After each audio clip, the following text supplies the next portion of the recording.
But how our fears can show up during dating. I think that you are doomed to repeat the lessons you don't learn from in life. So if you're afraid to learn those lessons, you're stuck at whatever level that is. So if you can't get past like everybody said prior, getting hit in the mouth, or having a negative dating experience and then learning from that, then you're gonna be stuck at that position and replaying that cycle over and over like Groundhog's Day. Uh, as Mistaken eloquently said, you need to experience peace to understand, or chaos to understand peace, or sunshine to understand darkness and rain.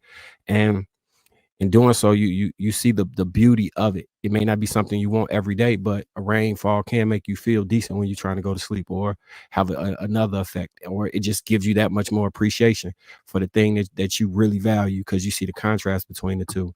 A lot of people are are are stuck in a paralysis of fear. And in order to get past that, they're gonna have to shed some of the conceptions they have, or the perspective they have in the way they view the world. It's unfortunate that I know someone will hear that and think, I don't care what you say. I know my life experience is real to me, or what I've heard, I believe. And then they'll just cement themselves there. But it's not for me that you heal. It's not for me that you learn from the lesson. It's for you. You learn that lesson, and then you have the best possible life experience you can have. We again, back to the manipulation. You've got to skillfully navigate your life. Take the things that you feel you have no control over and figure out where you can find instruments and tools to find a measure of control over those things.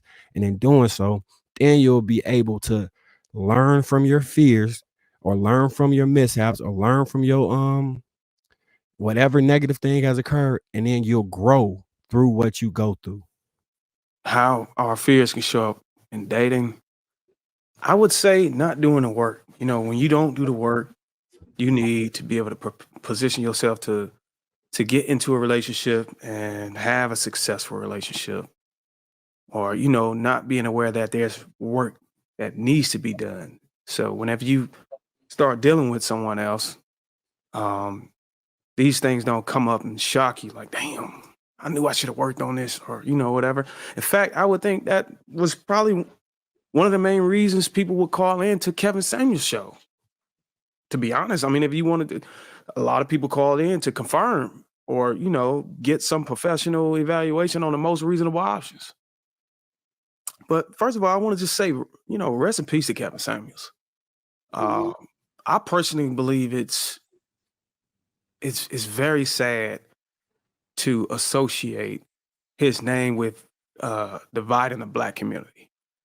I mean, I believe, given the time Kevin Samuels rose to fame, the community, or what was left of it, of the Black community, has already been dismantled to the point where it has no existence.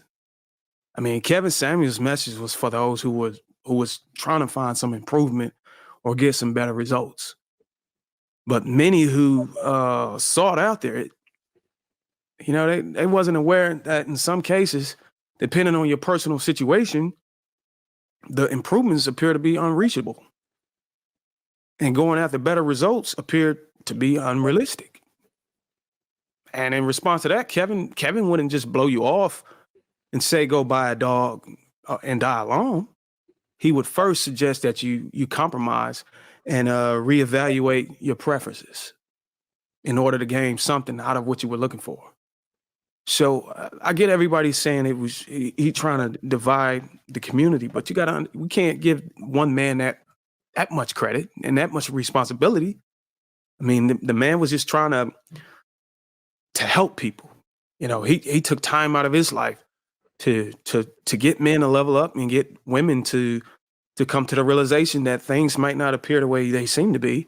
And I mean, I applaud him for it. You know what I'm saying? I thought his message was, I mean, there was some cases where he was very blunt, but if like Sweeney said, if you was watching the whole entire stream, you could see that he was very, very careful and meticulous about the things that he was saying and the audience he was speaking to.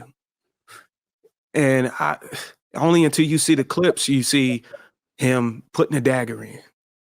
But I don't want to rant. I'm the moderator. I just wanted to give everybody their time to speak, and not, you know, I wanted to speak on that. But if anybody got anything else to say on this topic or anything that we spoke about, feel free. This is the main topic. Go ahead, Shane. You raising your hand? Is it his birthday or something?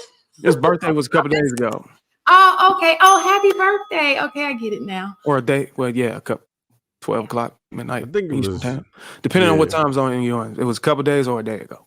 I did want to say. Oh, okay, happy birthday then. Oh, okay. So Kevin Samuels was a terrorist. That's my belief. Yeah, it was Wednesday. Very sad that you can't just understand that for some people, his message was very hateful. And I feel like it was a whistleblower to men who were feeling already insecure about certain things. So, I mean, I get that you feel like whatever, but yes, it's my belief that he was a terrorist. So that sounds like a case of hit dog holler to me. Secondly, don't get triggered. I'm just speaking my opinion. I think he was a terrorist. Secondly, I feel like when it comes to this, okay, let's talk about this video in particular. I'm just gonna talk about this video. So I feel like as Black people, we get really like, when people get excited and start like speaking louder and just kind of like saying things in a very assertive and like an aggressive tone, I think we just kind of like, I don't know what it is about that, but we just believe that whatever they're saying is true. Okay. I don't see what social anxiety has to do with a fear of dating. I think that to me, it just sounds like you're just kind of like throwing words out there. I mean, people suffer from social anxiety because they just have a natural, like, heightened sensitivity to loud situations and become overstimulated. I don't know what that has to do with dating, but I digress. Anyways, I think it's really interesting how we tend to feel like we are in some type of position to help somebody else, like our shit doesn't stink. I think that's interesting.